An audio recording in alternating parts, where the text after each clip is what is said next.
Salut, j'espère que tu vas bien. Aujourd'hui, nouvelle vidéo. On se retrouve pour aller faire de l'agilité.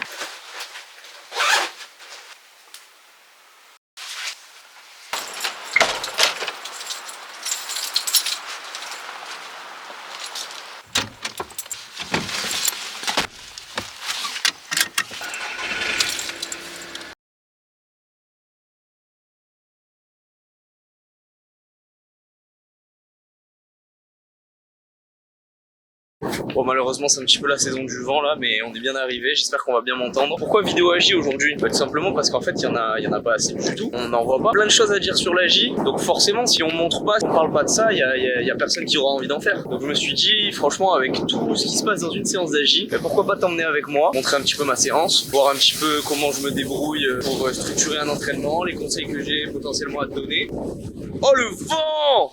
Voilà, arrivé dans le meilleur parc du monde, même s'il y a du vent. Mais c'est pas grave. Ok, je vais te poser ici, parce que j'ai peur qu'avec le vent la caméra s'envole. Oh, ma petite barre d'agi, elle est pas magnifique. Il y a du vent, mais je pense qu'on m'entend bien, faut que je parle fort. Le parc il est un peu vide, hein, il y a que toi et moi. En même temps que je te parle, je vais commencer à m'échauffer. Ouais, toi qui regardes, qui connais déjà le street ou pas trop, l'échauffement en agi, pas exactement pareil.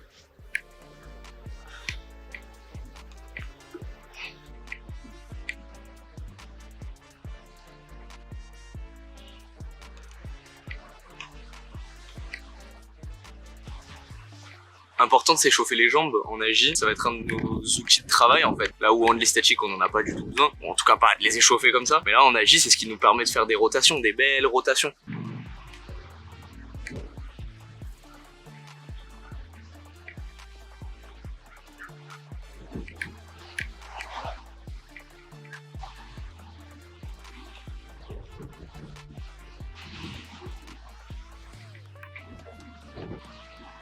On suspend la barre, voir un petit peu la prise, l'état de nos mains. Les mains en agi, elles souffrent pas mal. Une séance à une autre, si t'as plus ou moins envoyé, ça va être un petit peu compliqué. La séance d'après, moi ça va. Je sais que je vais pas pouvoir trop envoyer. C'est comme ça, ce qui fait que les séances d'agi sont un peu plus rapides en général, moins longues que les séances en statique. En tout cas pour moi. Voilà, j'aime bien me suspendre à la barre, faire quelques essais. Tu vois, c'est un peu un espèce de décrassage. Tu décrasses un peu, je fais une ou deux petites rotas avant d'envoyer la première fois. Échauffement des chevilles aussi pour les chutes. Éviter de se faire une cheville sur une chute. Je sais pas exactement comment tu tombes. Donc autant avoir des articulations qui sont prêtes à assumer différentes chute. Alors moi ce que j'aime bien aussi ça va être de m'échauffer sur une petite barre, un peu ça va être de la visualisation que je vais faire sur petite barre, comme ça t'as les pieds au sol mais à la fois t'as les sensations, que j'aime bien faire ça en début de séance.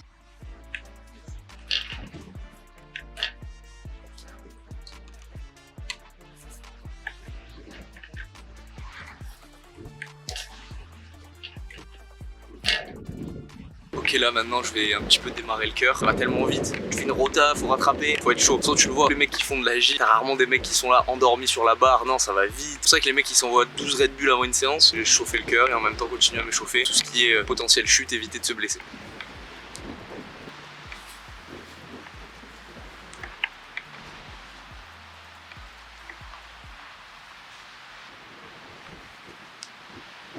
Bon, magnésie, musique, on est parti.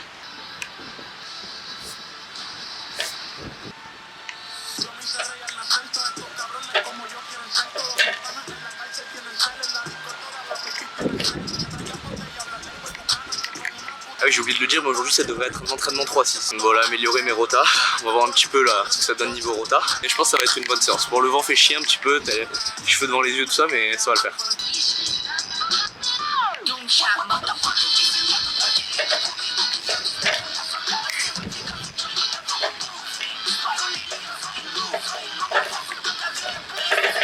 J'ai tenté un trip 3-6.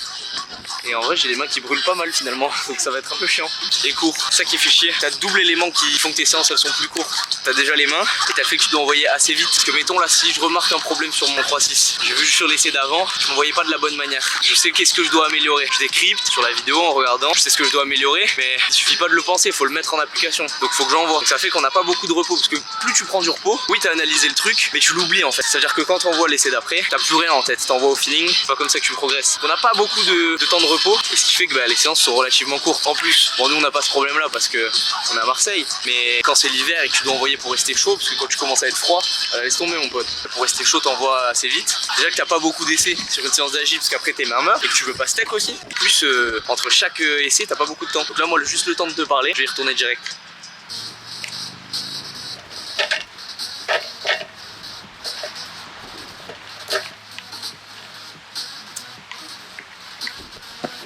Je me suis éclaté.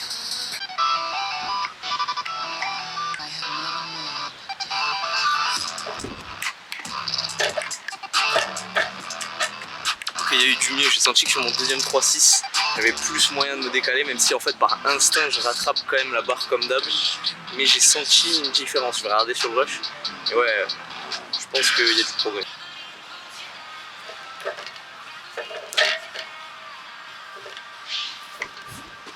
Chiant, ça me fait mal. En fait tout à l'heure quand j'ai regardé j'avais l'impression que mes jambes justement c'était trop parasite, je les utilisais trop. Donc là j'ai essayé de corriger ça. J'ai senti sur le premier 3-6 une gif, mais pas sur le deuxième. Je pense que ça montre bien que quand tu te concentres sur quand t'as plusieurs trucs à gérer, c'est-à-dire que l'essai d'avant je m'étais concentré sur le deuxième 3-6, là je me suis concentré sur le premier, t'arrives pas à faire deux choses simultanément. Se concentrer étape par étape. Donc là je vais essayer de refaire la même chose sur le premier et améliorer le deuxième, pas être trop gourmand, y aller petit à petit.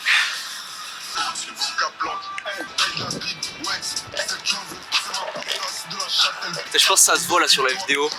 Puis sur le deuxième, il y a un truc bizarre, je me décale alors que là sur les derniers je me décalais pas. Parce qu'il y a vraiment, j'ai voulu aller le chercher. J'ai l'impression que je monte pas assez haut donc j'ai pas assez le temps. Sinon je vais m'exploser, j'en sais rien. Ah!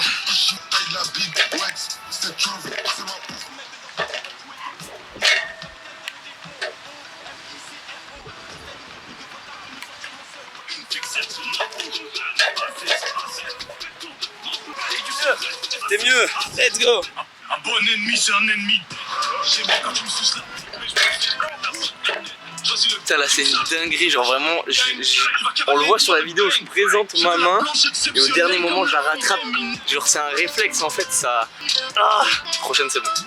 J'envoie les prods, je fais que les éventrer, surveille les sorties, surveille les entrées. C'est fait, mais c'était comme Arcana.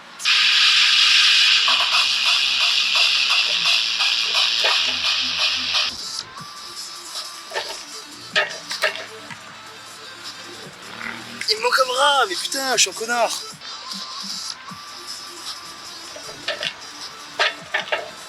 Et alors là, tu vois, le truc c'est que je désaxe. J'attrape pas bien la barre dès le premier 3-6. En fait, ça fait ça depuis le début de séance, il y a des fois comme ça. Je saurais pas te dire pourquoi quand c'est plus que récurrent, je veux dire quand c'est là depuis toujours, oui, il y a peut-être un souci à régler. Quand ça arrive de temps en temps sur certaines séances et pas d'autres, bah là, je sais pas, je ferai un peu de renfort. Enfin, je veux dire de renfort, c'est de la technique, hein. Mais je veux dire, je vais faire un peu plus de reps après en fin de séance en mettant les maniques que je te filmerai pas, je pense, parce que il me reste plus beaucoup de temps de caméra. Mais voilà, c'est, moi j'ai ma main qui part plus sur le côté, ce qui désaxe le reste, ce qui me fait perdre en vitesse. Même le lâcher de mon premier 3-6 c'est pas comme d'habitude. Est-ce que c'est l'entrée de l'hiver, tu vois, je porte des pantalons comme ça et en fait je sens que même le premier élan que je prends, il est pas intuitif, d'habitude ça vient normal. Et voilà, il y a des trucs, nagé, il nous manque de la connaissance, hein. Du moins elle est pas répandue, tu vois, rien que le fait de désaxer et que ça induise en fait un échec sur le move d'après, tout ça. Des gens qui comprennent même pas pourquoi ils rentrent pas, je sais pas, leur shrimp alors qu'ils l'ont quand ils le font tout seuls, mais pas après un 3-6. Ouais, mais tout dépend de l'élan que tu rattrapes après, etc. Là je sais pas, et comme dans beaucoup de séances, mais on continue. J'ai les mains qui commencent à être bien KO, mais écoute, on va voir, hein.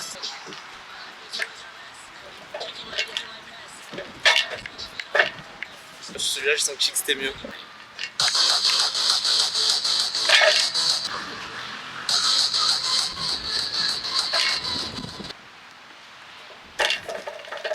En fait tu vois là, je commence à fatiguer, ce qui fait que là quand tout à l'heure j'ai réussi à rattraper en force deuxième 3-6, tu vois, quand j'ai failli le rattraper là à une seule main, en fait c'est dégueulasse techniquement, c'est pas ce que je veux, c'est pas l'objectif de ma séance. Trip 3-6 je l'ai déjà rentré plusieurs fois, certes actuellement je peux pas le rentrer sur commande, je l'ai perdu, mais le but c'est pas de le retrouver comme avant. Donc à faire, le but de ces séances là, étant donné que je peux pas faire de combo, c'est de travailler ma technique et que putain mes mouvements ils soient irréprochables et tout le temps. Et quand je retrouve mon mouvement, je l'ai parfait et ce sera par la suite plus simple d'obtenir quadruple 3-6 ou 5 3-6, etc.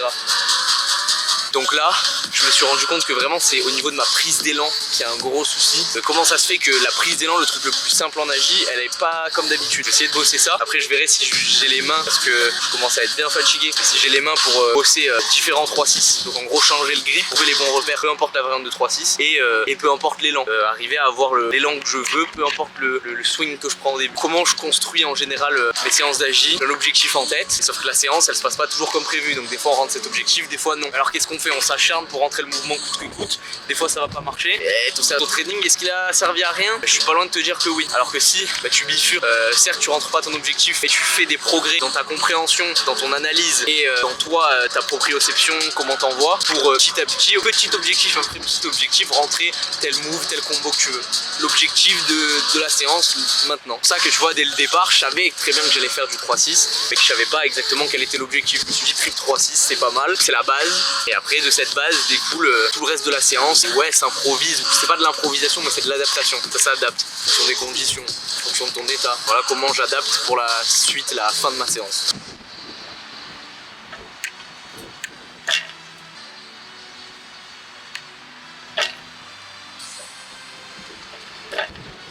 Petite manique pour continuer la séance alors que j'ai les mains mortes. Parce que le boulot n'est pas fini.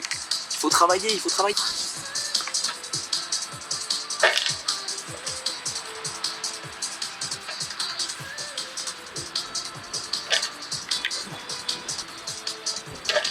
Ah, bah, même si j'ai les maniques, on n'est pas à l'abri de steak. Autre part. Chiantos ça. Ah.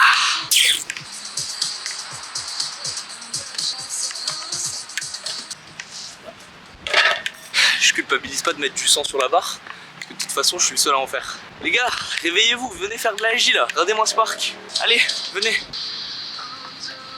Je suis atterri dans le sable, je me suis tordu l'orteil. C'est quel genre de blessure bizarre ça, s'il vous plaît?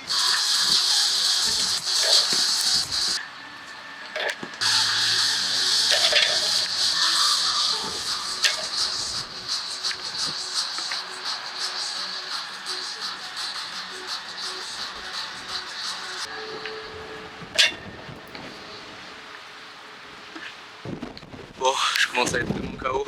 La caméra à 3%, je vais arrêter de filmer à partir de maintenant. Terminé avec 3-6 techniques. Parce que là sur le dernier j'ai rattrapé à bout de bras, ça m'a tiré dans le coude là où j'ai mal. Bon, donc voilà, j'ai terminé gentiment. J'espère que la vidéo t'a plu. Je t'ai amené avec moi voilà, au cœur de mon entraînement agi. Bon, c'était pas des plus passionnants parce que voilà, ça s'est pas passé comme j'aurais voulu. Bon, c'est ça la réalité du training. Donc si tu veux que je te fasse d'autres vidéos en agilité ou en force, peu importe, va me dire dans les commentaires. Va me dire si tu sais ce qui va pas sur mes 3-6. Voilà, je te souhaite une bonne fin de journée. À la prochaine pour la prochaine vidéo.